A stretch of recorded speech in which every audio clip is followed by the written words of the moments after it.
Victoria's Secret introduces Body Flex.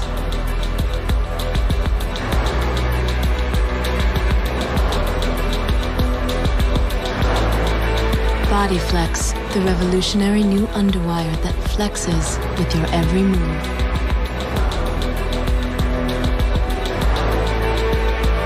Body Flex in stretch cotton. Only at Victoria's Secret. This is Jared. He weighed 425 pounds. He invented a diet of his own. At the heart of his diet was Subway's turkey breast sub, a foot-long veggie, and lots of walking. Today, Jared weighs 190 pounds. We're not saying his diet is right for you. You should talk to your doctor first. But it is food for thought. Save up to $10 on general admission to Six Flags Marine World, now at participating Subway restaurants. Subway, the way a sandwich should be. Can Sprite make a world-renowned figure skater better at hockey?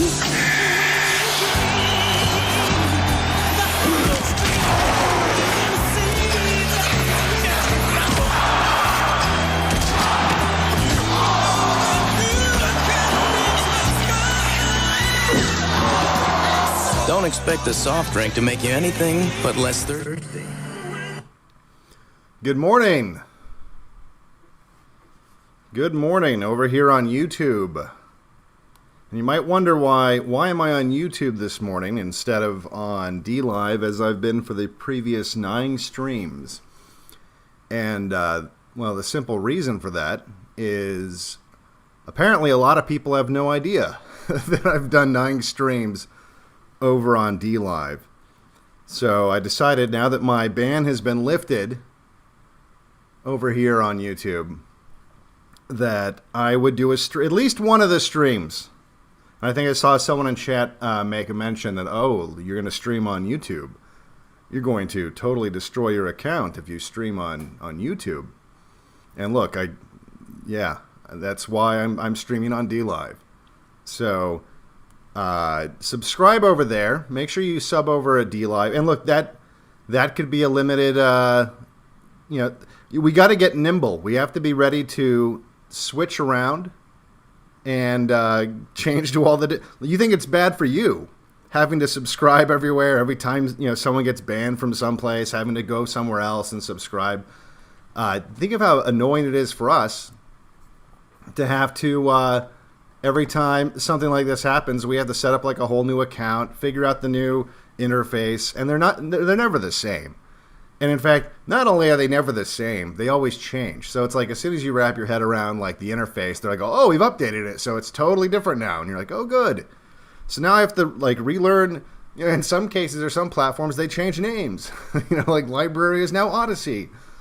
And so it's, it's an evolving space, and we have to stay on our toes. And it's just really unfortunate. I guess in some ways it's good because it's decentralized and, there is some standards, right? So, for example, OBS can communicate with all these different services, and it's not a big deal to just change out the server information and that sort of a thing. But it is still kind of annoying. It's a little bit annoying. So make sure you go over to DLive and sub over there. It's, Devin Stack over at DLive, dlive.tv/Devin Stack. BitChute, of course, which I know is under fire right now, and maybe we'll talk a little bit about that, but bitchute.com/blackpilled. So make sure you do that. Make sure you go over there and get both of those set up. That's very important. It's very important because it looks as though, there's entire topics now, and it's not just like, you can no longer question historical events here on YouTube. The historical events, anything that is, and who decides that? I don't know, right? Like whoever YouTube decides is right about history that's what you can talk about, and within the framework of whatever it is that they say they're right about. Like and it will never define that in writing anywhere. So you'll never really know if you're following the rules or not. And so that way, if we decide that you're not following the rules, there's no way to hold us accountable. And I'm a little surprised that there hasn't been, well, I'm not that surprised, because what they're taking advantage of is the fact that creators don't have the money to have giant legal teams. Like, that's the whole point, right? The whole reason they're able to, I guess, abuse creators in this way that they're doing is they don't have the ability to stop it. I don't have lawyers. A lot of people don't have lawyers, and our legal system is everyone, I think, is increasingly becoming aware is not exactly based on fairness. It's based on, first of all, there's different layers. I mean, even just to participate in any kind of meaningful way, you have to have money.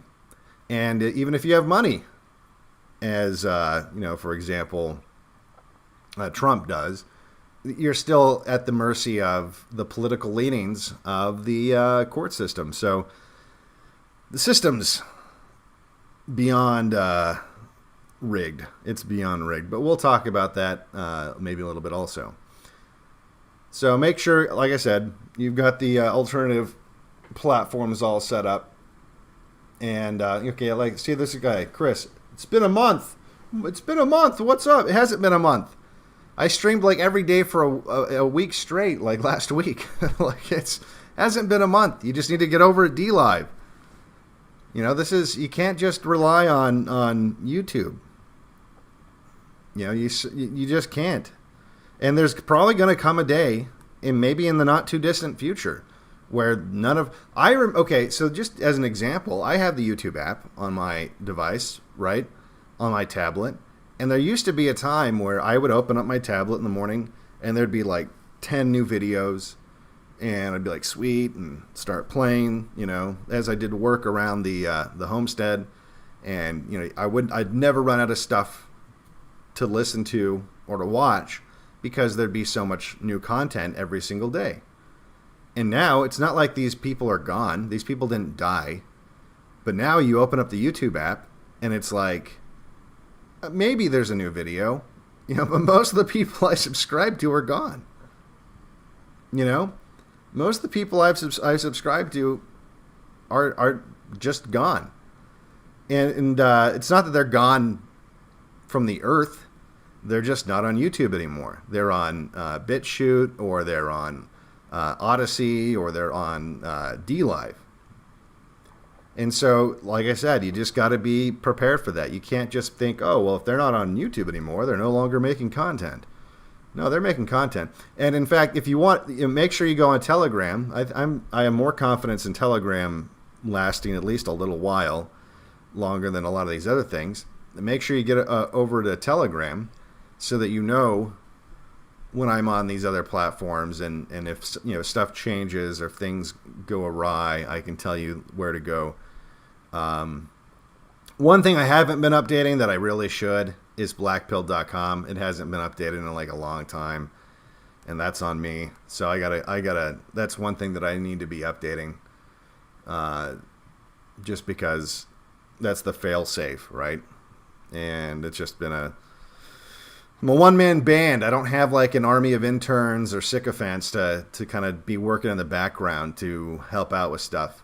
Maybe I need to do that, huh? Maybe I need to have the black-pilled army raise an army up so that we can work like a well-oiled machine.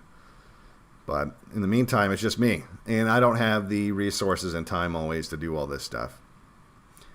All right, so hopefully by now, most of you guys have gone and subscribed. Probably not really, but hopefully most of you have gone over to DLive and subbed over there, or BitChute and subbed over there.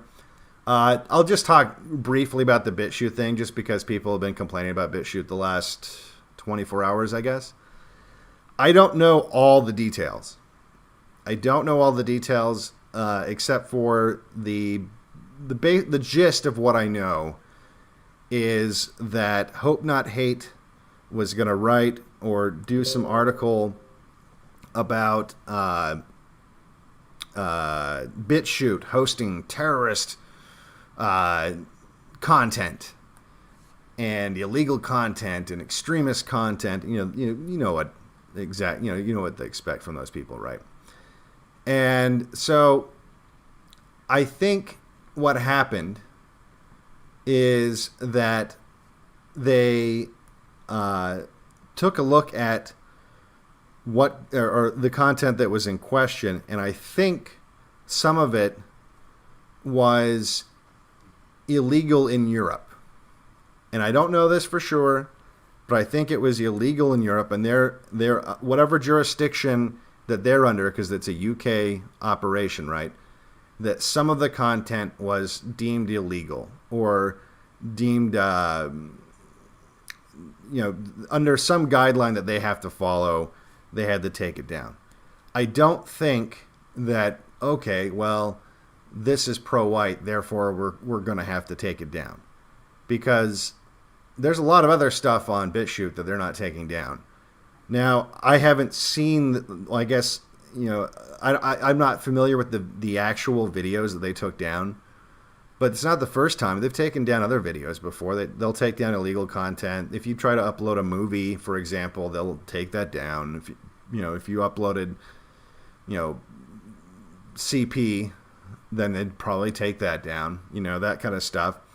So it's not like they don't take down anything. It's not like some totally decentralized video hosting thing where they can't take things down. They'll take things down.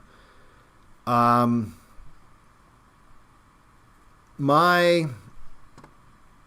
just realized that this audio has been playing in the background. That's probably really annoying, so I'm going to turn that off.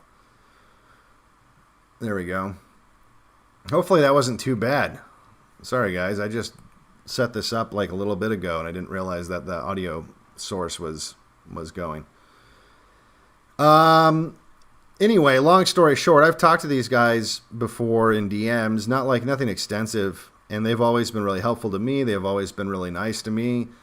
I don't know what the politics are over there. I'm not too worried about it right now. I know a lot of people are kind of in panic mode because they Hope Not Hate so much, and I get that. I understand that. So especially the European people are like up in arms about BitChute right now. I totally understand that. I just don't think it's anything we got to worry about right now. But that's why we got to be nimble. That's why we have to have all these other platforms. I mean, DLive is Chinese, right? So at any moment, the Chinese government could just say, "Oh, no more Devon Stack on DLive, or no more any," and that just has to happen because there's not exactly. I mean, they don't have, even if they wanted to, the company wanted to keep me on, they don't have any say in that.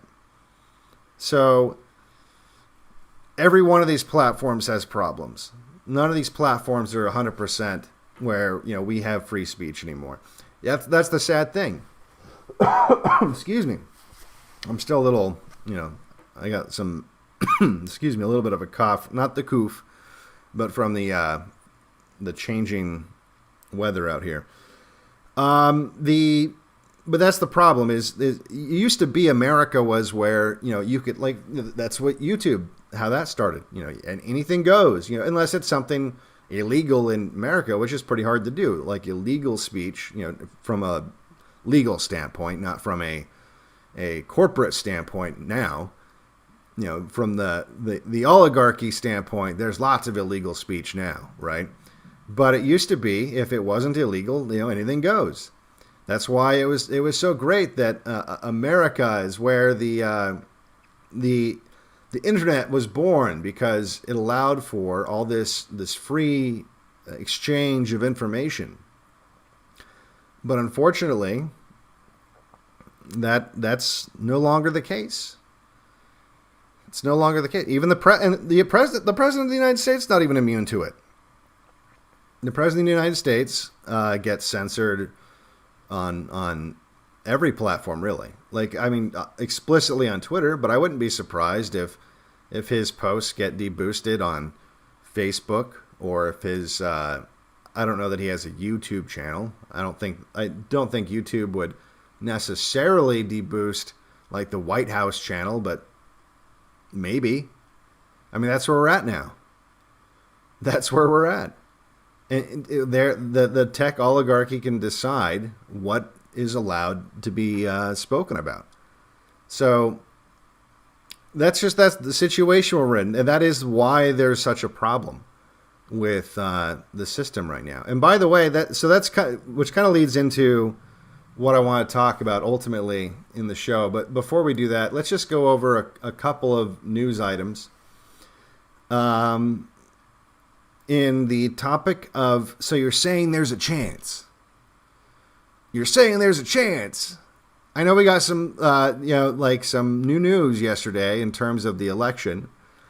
And the news yesterday was that the electors have voted, and it put Joe Biden over the tipping point, and that in terms of the electors that have voted, Joe Biden, even though the electors' votes have not been certified, which does not happen until, I think, January 6th, but as formally as you can until January 6th, Joe Biden is president-elect, right? So it's still, so you're saying there's a chance, it's still informal until January 6th. But I got to tell you, people are starting to sound like Bernie bros from a few years ago. Like, this is how Bernie can still win. I'm calling it like I see it. That's kind of how it's starting to sound. And but as I've said since the day after the election, look, I'm not going to count Trump out 100% until every legal option has been exhausted. And there are still very long shot legal options that exist. And I'm sorry, these options, to me, pretty much confirm this is not going according to any plan, okay? Like, there's because the amount of failure points at this point, like the limb that you're having to go out on, if this is your plan, to hope that it works.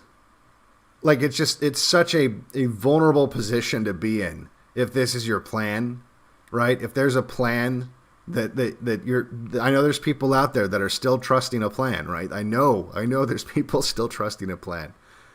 And if this is your plan, you shouldn't be trusting it, okay? Let's say it actually is a plan. This is a bad plan, okay? There are so many points, there's so many weak spots and so many points of failure, that this is a bad plan. Like, you shouldn't be you shouldn't be betting big on this, like, if it's almost like saying, okay, I've decided that we're going to start a new multinational company, and you start describing like the products you're going to make, and like the locations you want to open, and the services you want to offer, and all this sort of thing. But somewhere in the plan, and it's very complicated, this plan, because it's as anyone who's ever run a business knows, like, there's a lot of moving pieces and everything. And as you're describing this plan to your investors, somewhere in the plan, you're like, okay, and then we get all of our profits, all of them, and we go to Las Vegas, and we bet everything at the roulette table on 14. Everything on 14, because 14 is my lucky number, and we'll bet everything on 14. And then when we inevitably win,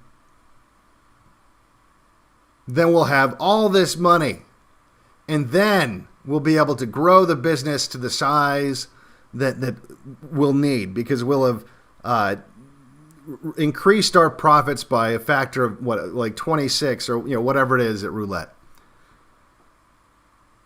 I mean, so it's almost like you're the investor. If you're still trusting a plan, you're like the investor in that room going, that sounds amazing. That's just this guy. This boy's a genius. This is amazing. He should be running every business. This is so, wow. That's some 4D chess right there. Like, just, that is, wow. I can't believe this. Now look, you could do that plan and it might work. It could work, right? The odds are not zero. You could definitely do this plan and you might pull it off. It's entirely possible. And look, it's 2020. And so times are so weird now. I wouldn't even be that shocked. I wouldn't be that shocked if it worked. It would be, again, it's not something I would bet on.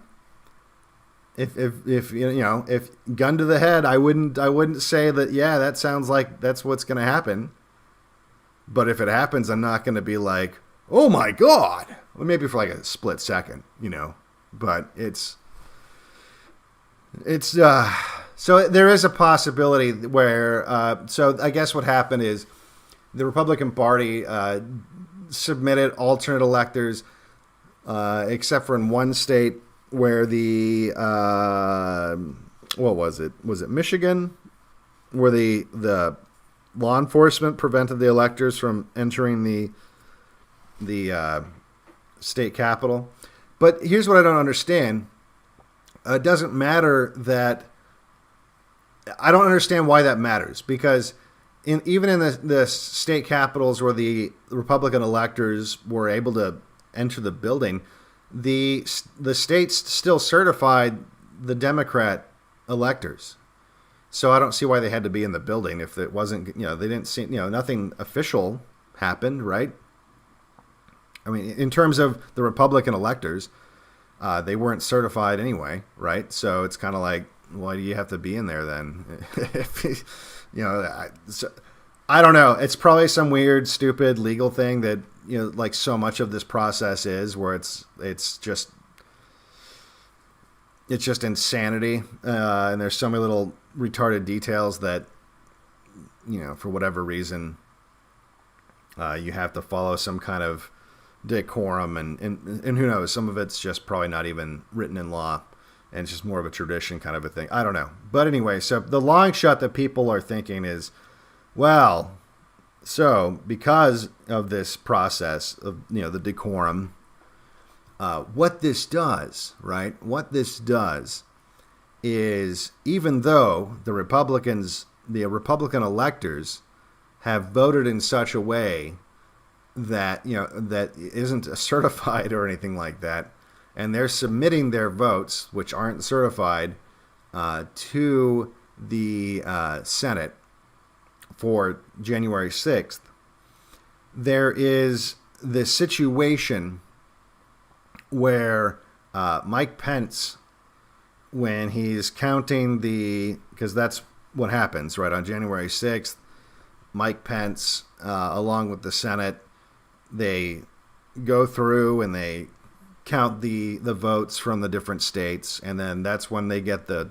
total, and they certify it on a national level, and that's when officially whoever wins the election at that point, that's when legally they're the president-elect or whatever, right?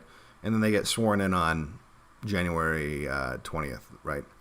So at that point, Mike Pence could essentially, I guess you could just explain it as he could go rogue, and he could count the alternate votes that are submitted by the Republican electors, and I guess that's not entirely unprecedented, because something similar happened in the case of Nixon and JFK. And in the case of Nixon and JFK, and this was back, I want to say, in 1960, Hawaii was a brand new state at the time. And Hawaii's, I guess the election results officially from Hawaii were for Nixon. And the Democrats at that point submitted alternate electors rather. And in the Senate, they counted the alternate votes instead of the votes that were cast by the actual people of Hawaii. And I don't know if it was because I haven't had time to research that whole cluster. And I don't know if it was tied to the fact that Hawaii was a brand new state and maybe there was some shenanigans that went on or what, or if they were just saying, if they just said, fuck what the people say and just did whatever they want, right? I don't know. I don't know like exactly why that was. I mean, there's a lot of weird stuff with like the Nixon Kennedy stuff, right? Because there was also the Chicago dead people that were voting. And there was a whole lot of ways it sounded like JFK essentially screwed over Nixon in some very big ways. And that was another one of those ways. And so it's not totally unprecedented. It was allowed to keep, it was allowed to happen. I mean, JFK was president, right? And until something happened. So JFK was, he got in there. So it could be, it's not entirely impossible. It's such a long shot. It's such a long shot. And not only that, I'm not convinced that, let's say that this is something that is legally totally possible. And let's just say it comes down, I don't think it strictly comes down to this, but let's just say it does. Let's say it comes down to Mike Pence just having the balls to do it, right? Like Mike Pence just has to like nut up and just fucking do it. And there's nothing anyone can really do about it legally. And it'll just make people flip the fuck out because that's what he did. But he just has to do it though. I'm still not convinced he would do it. I'm not convinced he would do it because I haven't seen anything that requires courage or breaking away from norms from Republicans my entire life. And Mike Pence isn't exactly, some rogue Republican. He's exactly the kind of person that the RNC would run for president. He's an establishment Republican, just like all these other senators and state legislators. So I don't see, or Supreme Court justices, you could say. And like I said, I don't see why, when there's all these other opportunities that, by the way, would have looked a lot less bad, right? Because unless this is what they want, maybe that's what they want. Maybe they want it to look really bad. Because that's, from a perception standpoint, this is like the worst way to do it. Like the worst way to do it. If you don't want civil unrest, maybe they do. If you don't want civil unrest, the worst way to do it, like the absolute worst way to do it, is to essentially have the guy who's impacted by how this is, by how this is counted, essentially just counting whatever he wants. I win. I'm vice president again because I said. I mean, that is the worst possible way to win in terms of public perception. The worst way possible to win. And that will absolutely, which is in a way kind of why it's kind of like, that'd be kind of interesting. Absolutely, it would escalate what's been going on in this country. And that's the best. See, I'm having to be more careful. And this is one thing I've noticed about this stream this morning. is I'm having to be a lot more careful with my language. So if you go to DLive, that's another reason why maybe those streams are a little more, I don't know. I don't have to watch my language quite as much. So that's what's going on with that. Like I said, I wouldn't bet the farm on that, anything remotely like that happening, but that's the going 40 chess plan right now. Now, just related to that, kind of, I think it was Michigan once again. The results to the forensic study on the voting machines, or at least partially, was released, and the conclusion of the forensic team, which was, I think, chosen by the court. So it's not like this wasn't like a forensic team chosen by, Trump's legal team or anything like that. This was a third party, I think Harvard grad, that went over it, and his conclusion was, I don't know if we can even talk about it actually on YouTube. But I'll just say his conclusion strongly favored Trump's legal argument. That's about the best I can really say. One thing I can say, because it's just factual, that is this is really a big deal. And it's simple to understand. And this is what a lot of people should be memeing if that's what they want to do. These machines do save logs, right? And the logs for 2020 were not there. But logs for previous years' elections were there. So it wasn't like not only if there was a glitch, this glitch just magically only affected the logs for 2020. So clearly that, I can't really maybe say what you can conclude from that, but it's pretty easy to put two and two together with that. That right there is really all you need to know about what happened with those machines. Is that the logs only for 2020 were missing. And I think that's pretty that's all you need to know. Okay. So all of that said, I want to talk about. I've talked about in the past. You see a lot of people. They are now, I think, even more so, especially after yesterday. They're coming to terms with the fact that it doesn't look good. Again, we just talked about how I'm not saying that there's not a chance, but it doesn't look good.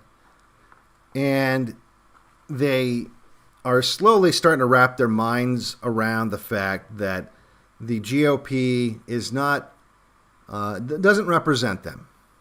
And that the system, because it's not just the GOP, it's not just the state legislators, and it's not just the senators, and it's not just the House and the Senate in Washington, and it's also the Supreme Court justices. It's also the television networks, like Fox News or whatever. It's everything, right? Like, there is no representation. Painfully slowly. I'm sorry. This is really painful for me because I've been saying this for at least, about 3 years. But I get it. I'm not like super pissed off because I get it because it took me a lot longer than that to get it. But there's people are starting to realize, oh, this is pretty much just theater. They want us on election day, and then they go back to doing whatever the hell they want, right? And so as people begin to conclude this, which is fantastic. My frustration is now, okay, you've identified the cause of this, the cause of your pain. But the solution that I still see people clinging to It's like saying, yeah, the system's broken, the system's rigged, the system doesn't work for us, therefore we must use the system to remedy this. And it's, it's like, and maybe I just got to be more patient. I got to be more patient. And I've done entire streams about the psychology of this, the way I see it.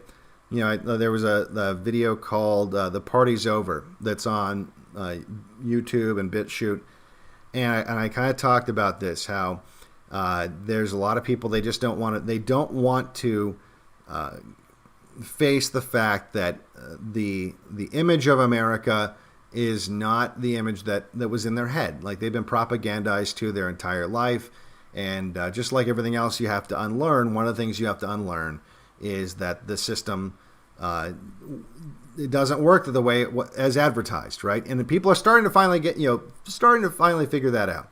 They can't apply that then to the conclusion then is you can't, if the system is rigged against you, you can't use the system to unrig it, like that's, and I was trying to think, I was thinking about this the other day, or actually rather yesterday, and specifically, I was like, why are people having this disconnect still? Like, what is it? You figured out now that the system's rigged, but you're still trying to use the system to unrig it. Why is that? Why is that? And one of the reasons I think I came up with was a lot of people are not familiar with, there's two things that they're not really familiar with. One of those things is decay. Decay and rot. And I just mean, like, really just, generally speaking, day-to-day life, decay and rot. A lot of people who live in, like, say, the suburbs, and, they live in areas that are newly developed. There's brand new strip malls, like you go to, these freshly veneered, freshly decorated, well, not right now, right, because of all the lockdowns, but, in the past, you go into the mall or you go into a restaurant and then everything's like very nice and clean. If you're middle class and you live in the suburbs and the subdivision that you live in, it's maybe 10 years old, but there's new construction down the street. Even if you live in some of these cities, that like I don't know if you've been to DC or any of these major cities recently. Well, I don't know if this has been changed this year, but there's always like massive cranes, building up new skyscrapers, like all over the place. There's construction. Everything's being built. There's always new things, and anything that's kind of old and not well kept is getting knocked down, right? And again, like if anything's rotting in your refrigerator, it gets thrown away. Most people don't have. They're not being faced with decay. They're not being faced with rot. At the first sign of rot, they discard it. They don't observe it. Even like with technology, the second the new phone is out, your old phone still works, but you trade it in for the new phone, or sell it on eBay or something like that, right? And so everyone is always operating in an environment where everything's new. Everything's new. In fact, a lot of people don't even like fix up old cars. This would be the same sort of a thing. A lot of people don't even fix up new cars. They buy a new car, and then they trade it in when they want to get the next car. And if they do have to fix it, like if it's making a noise or it's not starting, they take it to someone, and that person just tells them like, this is how much it costs. And if it costs too much, maybe they just get a new one. And very, very few things in people's lives are user serviceable, right? No, not very many people are saying, oh, you know what, this piece of technology in my life no longer, my laptop doesn't work. How many people, and there are some people that will go and take the time, like if the screen in your laptop breaks, you can fix it, but most people aren't going to fix it. Most people are going to just throw it away or, get rid of it on Craigslist or something and get a new laptop. And so that in that paradigm where you're never, ever, ever looking at decay, and you were never looking at rot, and more importantly, you are never in a situation where you're evaluating the decay and you're evaluating the rot and determining if it's worth salvaging. You don't have that skill set. You're never, ever doing that in your life. You're never doing that. You know, when I was younger, I wanted to, I really liked British sports cars, like roadsters, you know, so like MGBs, Triumphs, Austin Healey's, you know, my favorite car, which I've talked about before, Jaguar E-Type. You know, I like the two-seater curvy British cars from the 60s and into the 70s. And they're kind of expensive, and they're expensive also to work on because they're not well-built cars. It's definitely a form over function kind of a thing. And I really wanted one of these cars, and I didn't have any money because I was poor. I worked, in a fast food restaurant. My parents didn't have money, and what money they did have, they didn't give to me, And my dad, one of the few things we ever did together, actually, he was a mechanic for several years before when he was younger. He worked as a mechanic. So he was pretty good at assessing vehicles. And in fact, when I was much younger, from extra money, he used to buy old cars and restore them and then sell them. So he'd flip old cars. And he actually did that so often that's kind of why I think I got interested in doing something similar. Because when I was a little kid, there was always like 3 or 4 cars on our property in various levels of restoration, and they were always different. He was always cycling through. There was we had like 3 or 4 different cars every month. Like he would get them fixed up pretty quick. And so when I wanted a old British roadster, I was like, well, I've seen my dad restore countless cars, and I kind of know the process. I kind of know what I'd be getting into. I'll just buy some piece of shit and fix it up, and then I'll have a cool car with not a lot of money. And so I went with my dad. We went through the paper, and I went with my dad, and we looked at these old Triumphs and these old MGBs, and he would help me assess the decay, the rot on all of these cars.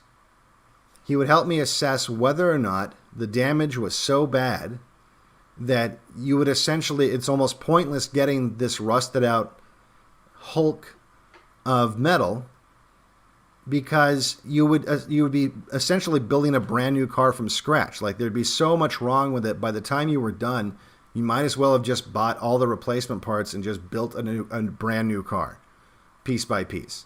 Because, in fact, it'd almost be easier to do that because of all the old shit that you'd have to like rip out and sand down and resurface and all that other stuff. That it would be easier and maybe even cheaper to just build a car piece by piece.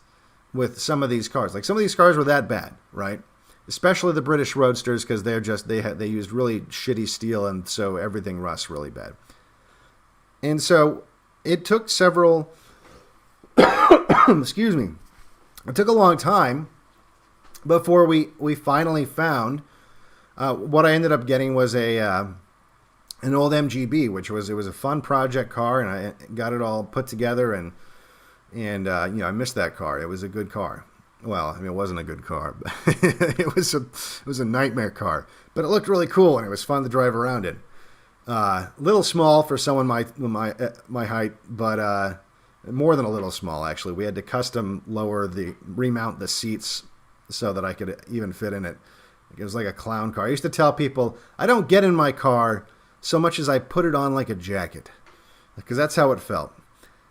So I learned during this process to assess the decay, assess the rot, and determine if it was something that not just that was worth salvaging, that it was if it was even possible to salvage. And I've used that skill throughout my life. Most recently, like I said, just the other day, while I was going off into the desert. Let's see, I've got video of this. Boom. So I've talked about how I do ruck marches in the desert to, one, to kind of get back into shape, but also just to train. You know, it's one thing to say, oh, I've got like this, 80-pound bug out bag, but I can't even like carry it to the end of the block. You know what I mean? You've got to be able to know, you got to test out your gear too. If you got a bug out bag and then you take it out in an emergency situation and it turns out that you picked all the wrong stuff, it's going to be, you're going to have a bad time, right? So I've been going out in my gear just to test it out, and I have found stuff that doesn't work, and stuff that I realized that I need that I didn't think I would need. And especially now that it's cold, it's actually, I have to be like bundled up because, in this right here, this is at freezing, what you're looking at. So in the desert, you find weird stuff. You find anything from like abandoned cars to just like mattresses or just weird stuff sometimes. And I found while out in the desert, someone had dumped a bunch of cactuses and other plants. They had just apparently done some landscaping work and just drove out to the desert and just dumped all their old shit. And a lot of people don't know this. Cactuses are some of the easiest plants to propagate. You can literally just go up to a cactus and chop off part of the cactus. In most cases, not every cactus is like this. And you can ram it in the ground and it'll grow a new cactus, right? Same thing with a lot of succulents, right? And so right there, what you're looking at, that's some agave. And some of the agave still had some roots on it. And the problem is, and you can see there's a lot of cactus pads just piled up and just cactus cuttings. And so I found this stuff and I'm like, well, this is great. This is exactly the kind of thing that I need for my cactus farm. It's like, it's actually hundreds of dollars worth of plants if you can revive this stuff and get it working. So I got excited and I started looking through all this stuff and I started assessing the rot. I started assessing the decay because it wasn't just that there was a lot of rotted pieces, but also since I don't know when this got dropped out in the desert, it could have been weeks ago, because that's the other thing. A lot of these cactus pads will, especially with weather being when it's cold, will last for an amazing, like a weird amount of time. Like sometimes maybe even up to a year before it fully dies. Depending on the situation. If it's like really hot, it'll die pretty quick.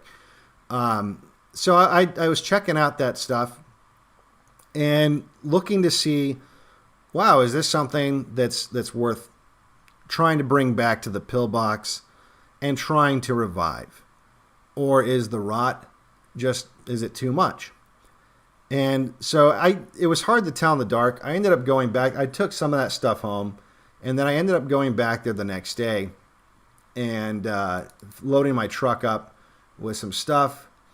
And when I was looking at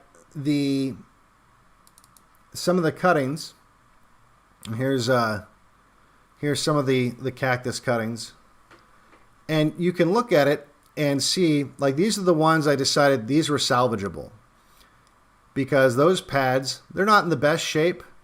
They're definitely not in the best shape. And in this piece right here, there's little pieces of rot on it, and that I'll definitely have to cut off. But overall, it's still green enough. It's still lush enough.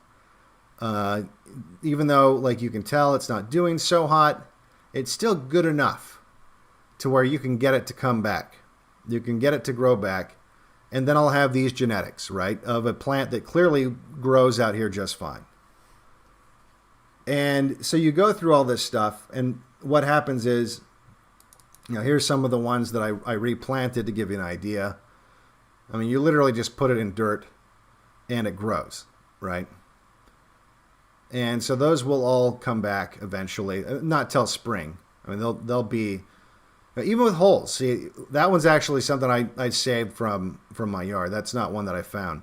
That was one that got attacked by animals, and I cut off a piece that was still usable and planted it, and it's already got new roots. It's just droopy because the weather's been so cold.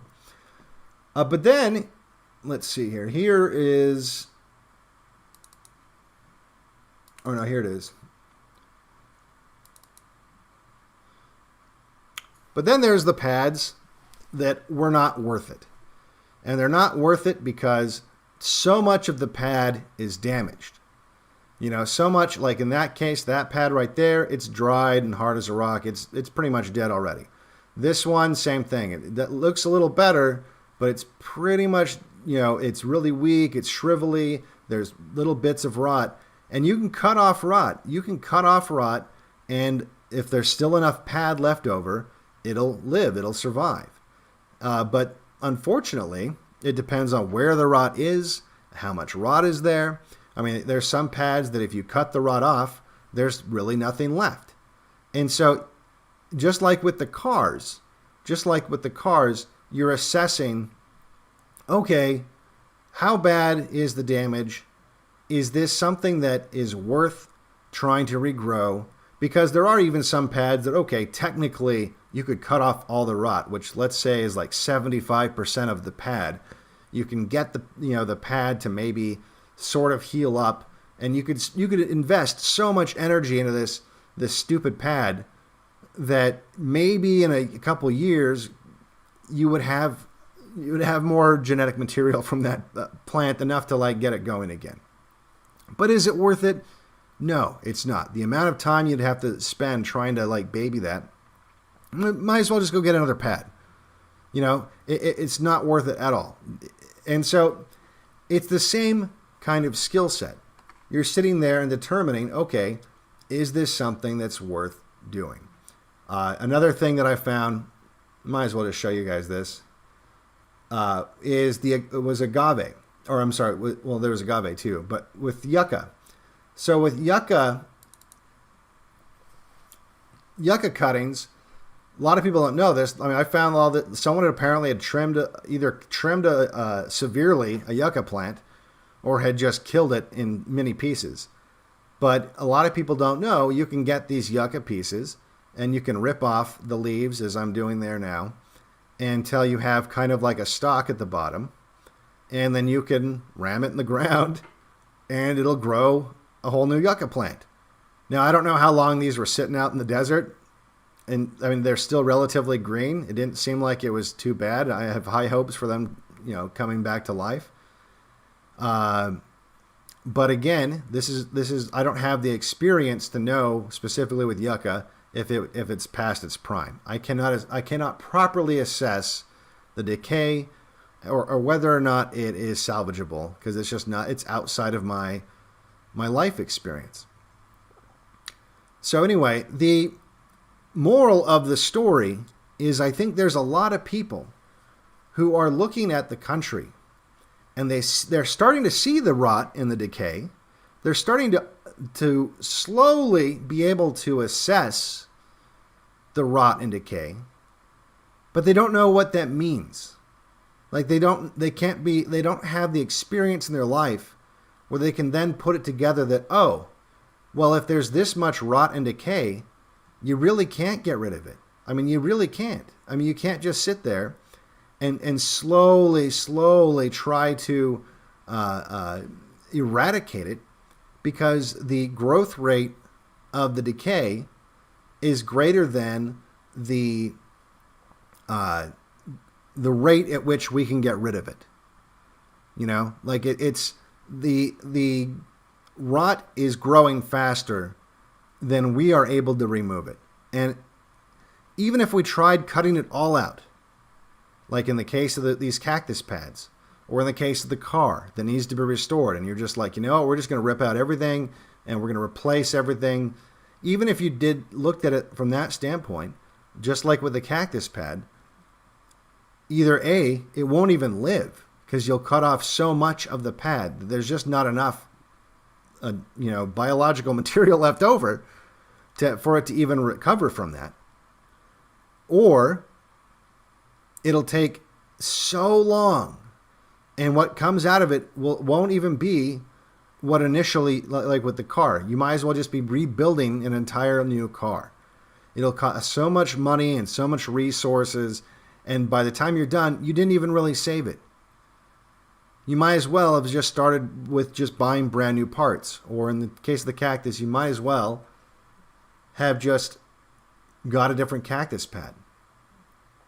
With the agave, I found a lot of these agave plants, and I had to go through and cut off the rot. Yeah, there wasn't a lot of rot. Like that's the amount of rot. No big deal. And I was able to plant it. And that's gonna live. That's gonna live just fine. I have really high hopes for that. I was able to cut off some of the dead. I don't know what you call those things. They're not leaves. I think there's like a word for it. I don't know. And that'll probably grow. Probably not a lot the first year, but it'll eventually recover and it'll grow because there wasn't a lot of rot. And that's the case with this country. If there wasn't a lot, if there was just some, and that's when people should have taken action. Or like with a car, same metaphor. If you found a car, like with an old MGB, and like the top was rotted out, like the vinyl top was bad, and maybe there was a fender that was dented, and maybe even like it had carburetor problems or something like that, and maybe some interior issues, that's when you restore it. You don't wait until it's like a rusted, like the floorboards, you can see through you can look and see the ground when you look down, which a lot of these cars, that was the case. You don't wait until the engine is seized. You don't wait until, it's missing pieces because people have been cannibalizing the car for decades to fix other cars and then think, oh, now I'm going to fix this one up.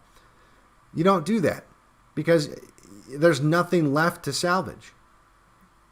You might as well just start from fresh. If you put all this time in, like here's an example here. Here's an agave, and it was huge. Like it's hard to tell in this video, but this is a huge piece of agave. And that whole bottom part is rotted out. It's 100% rotted out. This is kind of like, to give you an idea, I'm sure you guys have had, not avocado, what am I thinking of? Artichoke. It's kind of like that when you're peeling away different artichoke petals. That's kind of how this agave is. But the bottom's rotted out of it.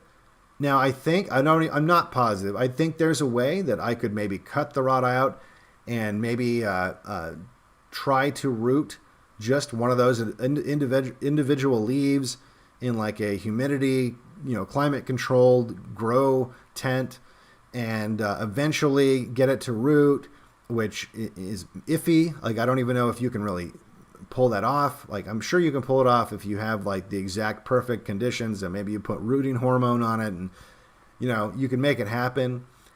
But it's not worth it. That thing is that the rot is too much. You can assess the rot, you can assess the decay, and realize no, it's dunsies. This thing is completely worthless. It's not worth it at all. By the time, in fact, even though this thing's huge, like this is a fairly big, huge piece of agave, it would be faster to use one of these little pups. So like one of the pieces of agave actually had a pup coming out of the roots, and I, chopped it off. It had been nibbled on by like some animals, I don't know, like rats or something. But that is actually worth it. That is more worth saving because the rot and the nibbles are in the right place. The root system seems to be fine. That'll survive. And even though it's way smaller than that other piece, that's going to live, and that's going to, starting from scratch essentially, is going to be more worth it than trying to deal with something that's rotted out like that. And so, like I said, I just don't think that people in day-to-day life have this experience where they are assessing the rot, where they're assessing the damage to a car, because people aren't salvaging things. Nothing gets salvaged. Everything is disposable. Everything is renewed. And so you don't have a lot of experience in what it's like to look at rot or to look at decay and determine whether or not it's worth even fixing. And not even is it worth my time? I'm not saying that. Like in the case of the agave and stuff, it's like, or in the cactus pads, right? Like if you cut out a certain amount, it can't heal. It won't even root.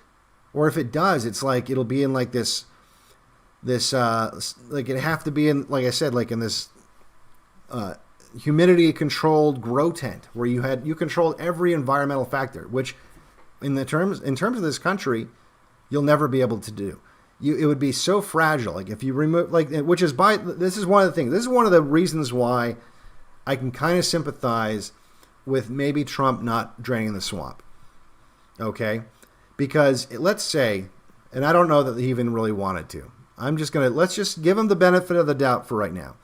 Let's say Trump got to Washington and he really wanted to drain the swamp. I don't think this is true because he ended up hiring a lot of the swamp, but let's say he really had a plan and he was just really bad at hiring, right? If you assess the rot, if you assess the decay in the swamp, in the country, whether you're looking at intelligence agencies, whether you're looking at really all the federal agencies, whether you're looking at Congress, whether you're looking at really everything, every piece of which is part of the problem, right?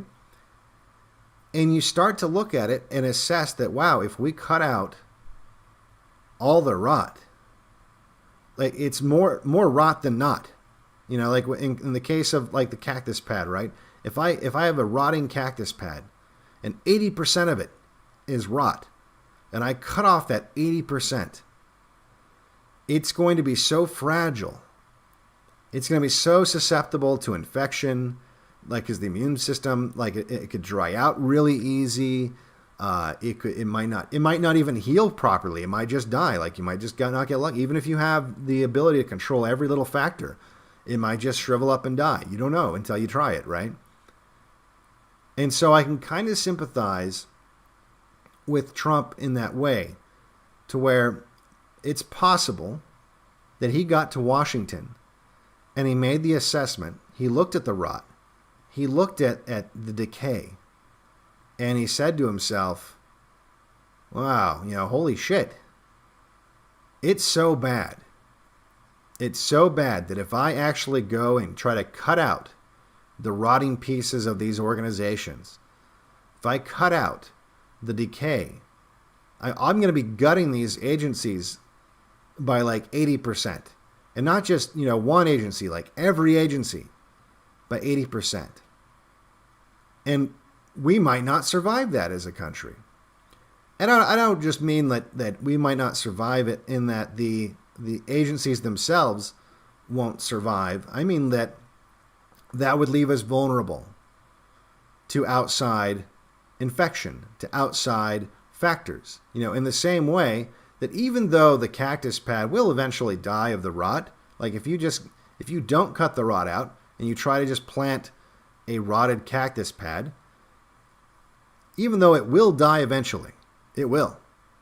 And in fact, that rot, let's say and I've done experiments where I've seen this happen. It'll start to grow a new pad because you planted it roots, even though it's rotting, and that rot will spread to the new pad and kill it. So even if it tries to grow and keep going, eventually it's going to die because that rot is not being addressed, right? So even though that's the case, if you cut it out, it's also going to die. And not because of the slow rot, but because it'll die quickly. It'll die because it'll dry out. It'll die because it'll get infected. Like when you do the cut, maybe you didn't sterilize the blade perfectly, or maybe you did, and just because it's an open wound for a few hours before it crusts over and stuff, some kind of microbe got on it, and then that's going to just create more rot. And now it doesn't have the immune system to deal with it, and so it just dies even quicker than if you had left the rot on. And then if that happens, you're the guy who cut off the rot and killed it, right? You're the guy who was responsible for creating all these new vulnerabilities that killed it faster. Whereas if you just kind of say, you know what? Fuck it. Let's just let the rot stay. And sure, eventually it's going to die, but so am I, you know? And so, but when that happens, I'm not going to be sitting there holding the bag. And now I'm not saying that's what Trump did or is doing. I'm just saying, like, I could see how that could be possible. And I could see how that's a much easier way to look at it. And even if Trump doesn't look at it that way, I could see how maybe the people that he would need to help him perform the cut on the pad might think that. Might be like, yeah, well, you know, because, you know, that's not gutting an agency like that, let alone every agency, would require a lot of help. That's not something you can single-handedly do. Excuse me. So anyway, that's just something that I was thinking about as I was doing some of this salvaging of free trash plants. My free trash plants. Here's some of my experimental trash plants. Where like these are the cuttings that were too small to really they probably won't survive, and maybe some of them will. And I just kind of threw them in this pot and be like, we'll see. We'll just see what happens with some of these guys. But yeah, the bottom line is, I don't think there's a lot of these people who they've now at least seen, they're coming to terms with how rigged the system is against them. And they're coming to terms with how far-reaching the problem is. But they don't have any experience in that, and you can't. Once you've seen that, you have to then have the wisdom to say, oh, well, this didn't happen overnight. Just like the rot in the cactus pad didn't happen overnight. Just like the decay of the car rotting in a field somewhere, it didn't happen overnight. It didn't get rusted to a pile of dust in a weekend. That took decades. It took decades of neglect, decades of just sitting there in the rain, filling up with water, and oxidation and all that stuff. The same with the cactus. That rot didn't happen right away. It started out with just a little piece of rot that you could have cut off, maybe like a little centimeter of the pad, and it would be totally fine. It would have recovered just fine. But because it wasn't addressed, and because it was allowed to grow and decay and rot, it's at a point now where you cannot undo it. You cannot rewind it. You cannot rewind the rot on a cactus pad any more than you can rewind the rust on a car. And like I said, I just don't think people have enough experience with decay and rot in the physical world to inform their mind on to where they can apply this knowledge, this real life hands-on knowledge, to institutions, because it is the same thing. It is the same thing. You could, or even with the human body, you could say with cancer, it's kind of the same thing. Once the cancer is spread to 80% of your body, you can't just turn it around. You can't just reverse it. It's spread too far. And you can't cut it out either, because you'll die. It's like, well, the cancer is all over your lungs. If only you could remove your lungs, You'd be fine, but you can't. You need those things, to live. And I think that's the issue right now is even the people now that are slowly starting to realize how bad it is, they don't know that the solution can't therefore be, okay, well, let's just rewind it. Let's just rewind the tape. Because that's just not something that's even possible. So, all right, I don't want to beat a dead horse on that. Let me take a look at Super Chats, and then we'll wrap things up. And by the way, I hope you guys have gone over to DLive by now and BitChute and Odyssey. I should have put the link up for that. I don't know as much about that platform. My understanding, though, is it is blockchain driven, which is encouraging. But I don't know. I don't know. And then there's Rumble, and I do have a Rumble account, but I don't know. Just like with Parler, it just seems weird that like all of a sudden everyone's like, go to Parler, and then you go there, and it really kind of gives you this vibe that it's like information harvesting, and for the RNC, and then you find out that they've already banned a few people, so it just seems like it's another sandbox. They're like, okay, well, we're going to have the lefties in the Twitter sandbox, and we'll have the righties in the Parler sandbox. Just like before, we had Fox News for the righties and MSNBC for the lefties, and now that's evolving into OAN and Newsmax for the righties, and so I just think it's another sandbox for for their right wing. The establishment right wing to like kind of usher their NPCs into, really. And so at least in terms of Parler, in terms of Rumble, I don't know. I kind of I went to it for the first time the other day. I was kind of getting that vibe from it, but I can't. I mean, it's just a vibe. I can't I don't have any evidence to support that. I don't have my intuition tells me something's not right about it, but that's nothing. It's not evidence based. But I do have an account there, and I'll explore the options there. And then there's other platforms too, that are springing up all the time. There's the brand new Tube, which Ryan Dawson was saying actually got hacked or something like that. So I don't know if that's a good one. There's all these other platforms that are popping up all the time because YouTube is creating an opportunity for that to take place in the same way that Twitter created the opportunity for Gab and for Parler and stuff like that.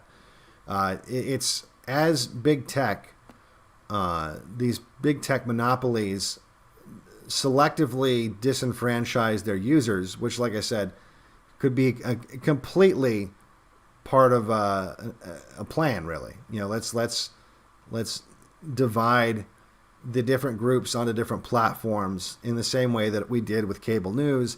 It's just that now cable news is kind of, legacy media. And now that people are using social media, let's segregate them in the same way that we did on cable news.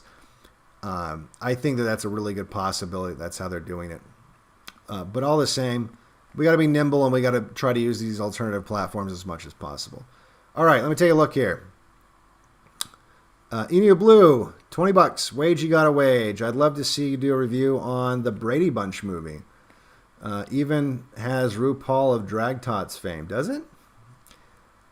I don't think I've ever seen that movie. Like maybe I've seen like parts of it, like when it was playing on a cable, like a decade ago when it was playing on like USA or something stupid like that, and I don't know. But I guess that's worth taking a look at. That's one of those things where it might be interesting to look at it because the show is serious, right? And I'm pretty sure the movie was satire. And so it might be interesting to see what they were satirizing. Like, what were they demeaning in the Brady Bunch? Because the Brady Bunch, from what I remember, I mean, it's not like that was ever my favorite show, but I have seen maybe a couple episodes in my life. but I remember it being, it's kind of like in the vein of Leave It to Beaver, kind of, it's wholesome. The problem is, of course, it's normalizing divorce and, like the broken family. At least it's a remade family. Was it divorced though, or were they saying that they were both widows? I don't, widow and widower. I don't remember. But it does seem like it was trying to normalize. It was like the Modern Family of the 70s, the show Modern Family. It was like they were trying to destabilize the image of the nuclear family. But at least in terms of how they did it, it was still somewhat, I don't know, it was still wholesome in comparison to Modern Family, as an example. Violent Lizard, $5. Can you do a Lord of the Rings trilogy? The parallels to today are crazy. White Wizard who is leading the anti-white human charge attack on Titan 2. Yeah, I could maybe take a look at that. It would just be long because it's 3 movies and each movie is almost like 3 hours long, as it seems like, right? It's like 9 hours of movie, and that's if you don't count the Hobbit ones.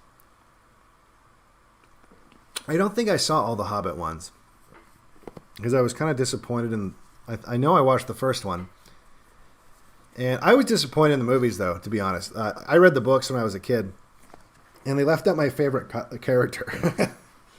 Excuse me. My favorite character was Tom Bombadil, or what is it? Now I can't even say his name.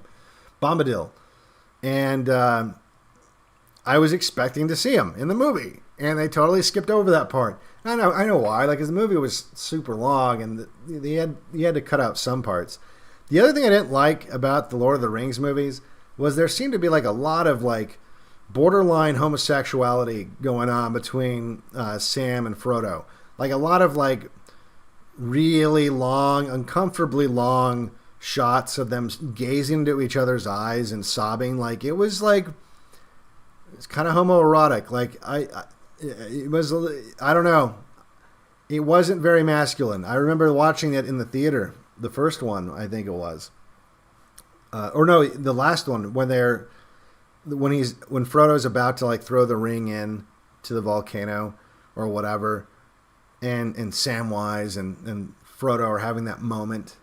I think it was the last one of this is happening. And they're just like, it was like 10 minutes, like it felt like it, of them just staring into each other's eyes with this loving look, and and they're just crying, and I'm like, this is kind of gay. It seems kind of gay. I'm not. This isn't like manly, friendship. This is like, I feel like Sam really wants to suck Frodo's dick. Like, that's the vibe I'm getting here. And Frodo really wants to let him. So, I don't know. But I'll take a look at it maybe again. I have a long list of stuff to do right now. Video, movie-wise. More streams on DLive, please, especially in these trying times. From Cypher, $20. Thank you for that. Yeah, nope, exactly. I'm going to be trying to go over to... I suspect I'll be off this platform permanently fairly in short order. It's just a matter of time. Port Film Co-op, $2. Have you checked out the Guide to Culture podcast? I've seen it before. If you're talking about the guy on DLive, right? I mean, I know that's not all he does, but I've seen a couple episodes, I think, on DLive there. Violent Lizard, $2. Wife and I catch all your graveyard shifts. Love them. All right, well, thank you to you and your wife. Oops, I scrolled too fast.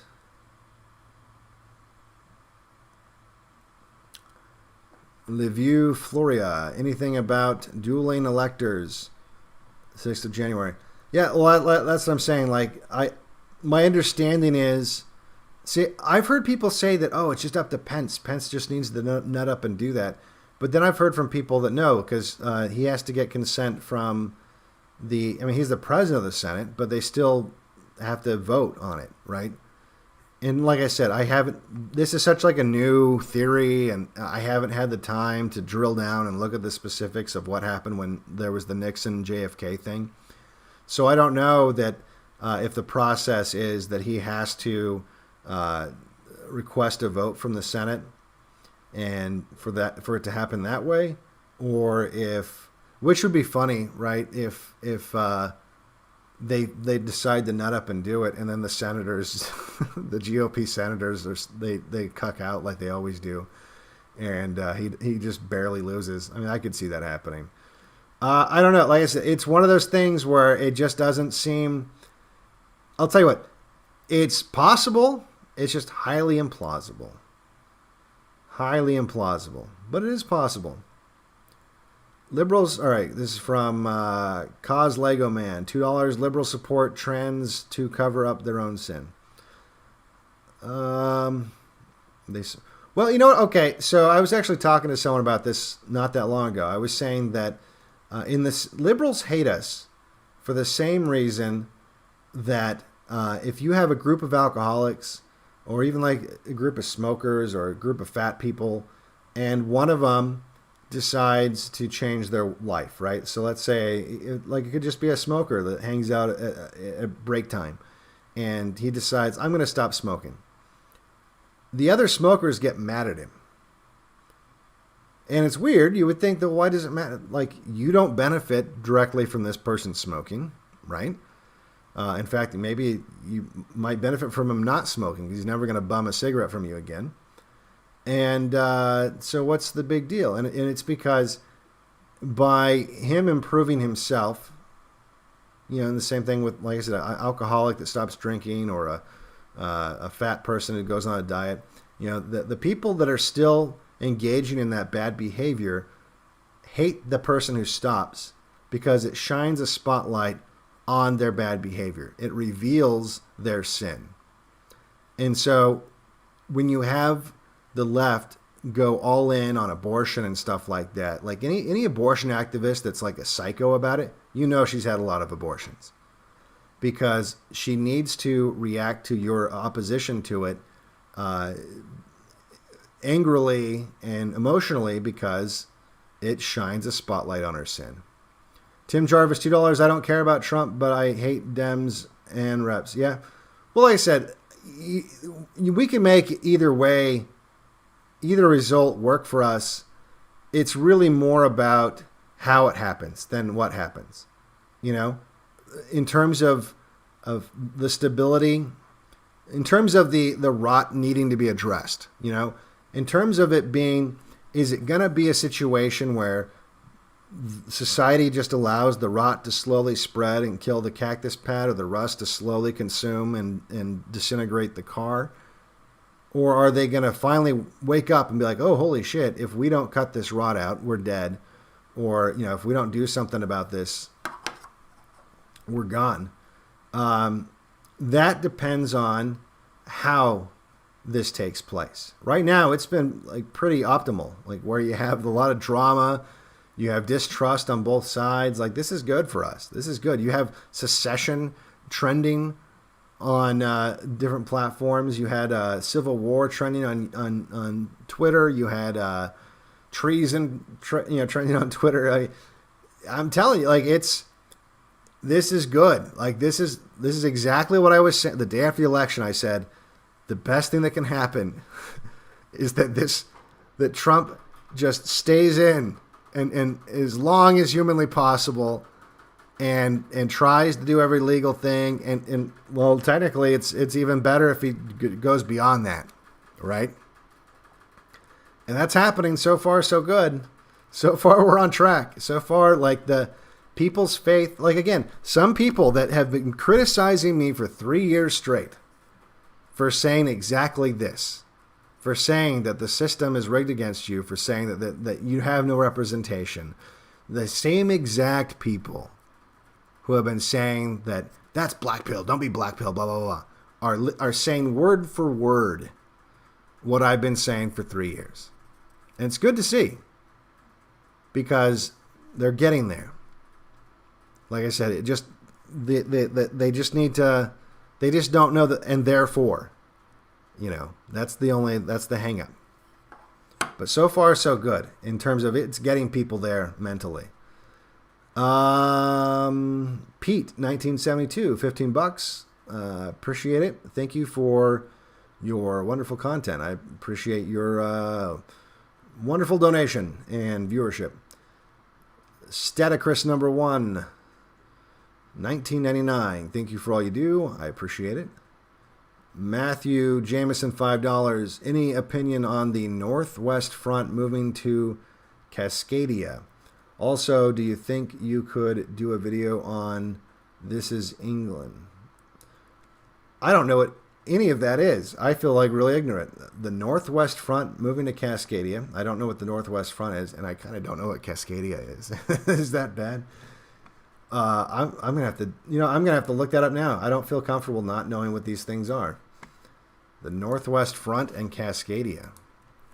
Well, let's first look up Northwest Front. Is this a 1984 reference? Maybe that's what it is. Northwest Front. Nothing's coming up on Northwest Front.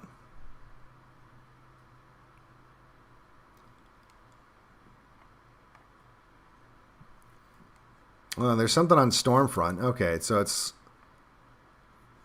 a Stormfront thing, or I don't know. And of course, okay, yeah, I'm just not familiar with this. I don't know. Harold Covington is. I'll have to look into this guy. And I don't know what Cascadia is. Let me see what that is. So, all right, Cascadia. It's a. Oh, is this the Idaho thing? Okay, I'll have to look into that. That's a highly specific thing. And I also don't know what This Is England is. But I think people have asked me about the Idaho stuff before, and I don't know. Stephen Campbell, $5, just a tip. Just the tip. YouTube sucks, $5. Do you think the West is going to implement a social credit system like Communist China? I think that's 100% the intention. I don't know whether or not that's what'll happen. I think that's yet to be determined. I think that's 100% the plan. 100%. And not because of, like, I think I can read their minds. No, they explicitly say exactly that. They've been explicitly saying that for almost a decade, really. If not longer, but explicitly about 10 years. So that's not a conspiracy theory. That's just real. For about 10 years, they have been explicitly saying that in order to compete like China, we have to be like China. If you can't beat them, join them, kind of a thing. You do a breakdown on Red Eye 1999. You do a breakdown on the movie Gran Torino from 2008. That's a good movie. Yeah, I could do that. I think the biggest takeaway, it's not super complicated, but there is some cucked aspects to it. But I'm trying to think of the right. See, this is one of those things that we have to be on DLive to talk about, really. There's a racial component to it that I think is missed by some people, but and like I said, there's some things, and we'd have to talk about it on DLive. Tricky Ricky, $30. Can you explain one day the myths around Einstein? There are a lot of myths around Einstein, and that's not really been my focus. I'm familiar with a few of them. I mean, it's just like, here's the thing. Most historical figures, there's myths. That's all you know is myths. It's not just Einstein. It's like any big name like Einstein, like any household name from the past. They've probably done some horrible shit that you've never heard of, and most of the good shit you have heard of is probably not real or highly exaggerated. But I'd have to look into it further. Skeeter McBeater, $5. Keep speaking truth. God bless you, brother. God bless you. Saint Maurice Bear, $5. No message. Thank you. Jenny Nickham, $5. I mean, what if they actually do have to drag Trump out of the White House? Maybe alive or not. Can you imagine? Look, I'm just saying. And I said that day after the election, best possible case scenario is they physically, like the means to remove him, it has to be physical. That they have to at least attempt that. You know, and whether that meant like that he has no support and they're just it's Secret Service dragging him kicking and screaming like a kid out of the Oval Office, or whether that he does have support and things get a little kinetic. That's, in my opinion, not a bad thing. Oching $3.99. Hey you. And finally, Matthew Jameson, $5. Do you think that the satanic messages in songs played in reverse are real? I don't know. I think that here's the thing. I don't think that would be an effective, because you can't perceive that, right? So no one's listening to their music backwards, and the brain is not sophisticated enough to hear a sound and then even subconsciously determine that what if it's backwards, you know, to hear it and understand it. It's just going to sound like a weird noise, you know. And so have bands in the past maybe done that just as like, you know, fun, or maybe I don't know, maybe as a secret way of communicating to satanic followers. I guess that's possible, right? But I don't think that that's like a common means of subversion, because it just, you know, and most people aren't going to. Maybe in the days of you know, records, because you could just get your finger and, you know, spin it on the turntable, and it was way easier to listen to something backwards. But that was the only technology really where it was even an easy thing for the average user to do, right? Like technically listening to an MP3 or something like that backwards is super easy, but not in most use cases. Like there's not like a backwards button on your phone, like on iTunes or something. When you're listening to a song, there's not just a button you can hit that it plays it backwards. So in most environments that you're listening to music, there's no way to just quickly and easily listen to it backwards. And the same thing with tapes, right? Like back when it was tapes, you couldn't do it, or CDs, you couldn't do it. So it really wasn't at any time except for records. So I think it might have been like a marketing thing, but it could have been real. I don't know. But like, it wouldn't be very effective. And one more came in. YouTube sucks. $2. Is Russia a more free country than America? I don't know. Like, here's the problem. Is we are looking at, it's all about perspective. Like, there's a lot of times that people forget that. Okay, perfect example. I had a friend. She grew up in Cuba. And when she was something like 14 or 17, she was a teenager, they escaped Cuba, and somehow in doing that, they ended up in, like, the first place she ended up that really wasn't Cuba or like an airport was Las Vegas. And she said that she will never forget, she was sobbing uncontrollably and like was physically unable to like function because she was seeing these huge, I mean, they were casinos, but like, it doesn't matter. Just these huge buildings, these huge exotic, you know, grandiose buildings that in Cuba she was told didn't even exist. And so it was like, it would almost be like, let's say you'd never left the country. And then one day, for some reason, you go to like France. And then in France, it's like everyone has flying cars. You know, and it would just be like, what the fuck? And you never knew about, like, you'd been told, like, not only do they have flying, like, everyone has a flying car. And they're kind of like, meh, like, because everyone has them. And then no one really cares. So that's an extreme example, but I feel like that's kind of the case no matter where you live. Because where you live, you're being told the narrative of that place. And that narrative of that place includes a perspective on every other place. And because I've never lived in Russia, it's really hard for me to say that "Я понимаю." You know, it's really hard for me to say I understand what it's like to be in Russia and how much freedom they have. I'll tell you one thing: it's embarrassing, it's humiliating that in 2020, the two places that I experienced the most free speech are on DLive, which is Chinese, and on Telegram, which is Russian. It's humiliating that that is what it's come to in America and the West, by and large. That the two places where I can experience the most free speech are in communist China and in Russia.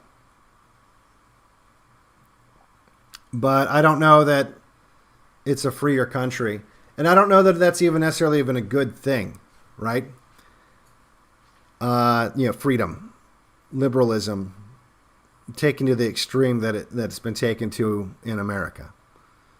I know that there are limits to speech in Russia, and I know that there are limits on some social aspects that are not necessarily a bad thing. Limits that I wish maybe we had. All right, and one more. John Forerunner, $5. Do you know of Christopher Langan? Look him up on Twitter. Might be someone worth speaking to as people turn towards alternative forms of leadership. Is that the guy? Is that the IQ guy? The guy that's like, I've got the highest IQ in the world. I feel like that is. Let me look.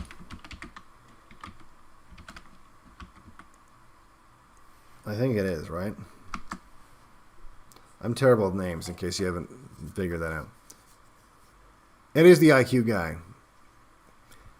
Yeah, I see him referenced from time to time. He says some smart stuff, some edgy stuff, some pretty funny stuff. But I really beyond just kind of like the meme of Christopher Langan, I haven't really done a deep dive on him. But anyway, guys, just wanted to throw that out there. It is good to have some experience in decay. It's good to have some experience in salvage. And think about in your life how many times you've had to do that. And in the meantime, I'm going to wrap things up here, especially because it looks like my internet's dropping some frames now. And it's probably getting throttled because that's about what time of day it starts happening.